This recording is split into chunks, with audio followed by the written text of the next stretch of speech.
terror at 30,000 feet. Yeah, our own aviation expert, who you're going to hear from shortly, is stressing that this was no ordinary emergency and could easily have resulted in somebody getting killed. As you can see from the pictures, part of an engine on this Southwest flight blew apart, and shrapnel may have penetrated the cabin itself. Those images are disturbing. That cabin was filled with families with young children heading from New Orleans to Orlando.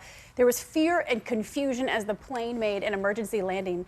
And ABC's Adrian Bankert is at Reagan National Airport for us this morning in Washington, D.C. with the stories of the passengers and the audio from inside that cockpit. Hi, Adrian. Hello to you and good morning. Yes, one passenger describing her young children screaming and crying, an explosion, smoke, and the plane violently shaking. This morning, stunning new images of an in-air emergency.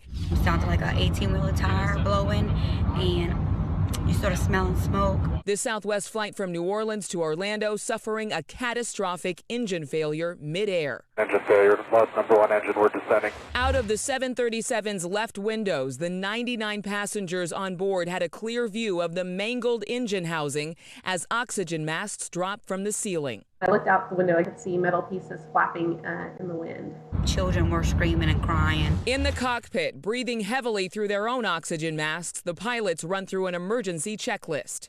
Disengaged, affected engine confirmed, we're down to the line. This was an explosive event with this engine, and it put hot metal into the cabin, therefore losing the cabin pressurization. The mask dropped down, and people are having to get on oxygen masks.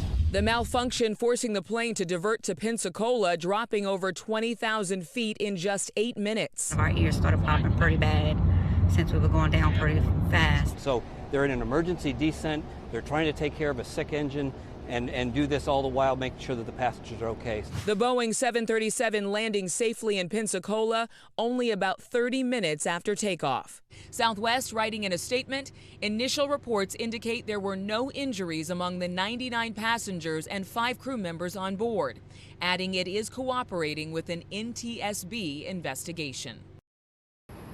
And our flight expert, Steve Ganyard, saying that these kinds of incidents are extremely rare. Still, it makes you think to pay more attention to that safety briefing when you get on the plane, listening to those flight attendants. We know that most of the 99 passengers and 5 crew members, so thankful to those pilots for keeping them alive. Paula, back to you. Yeah, Adrian, pretty extraordinary. You can't imagine looking out the window and seeing that shredded engine. Thank you, Adrian.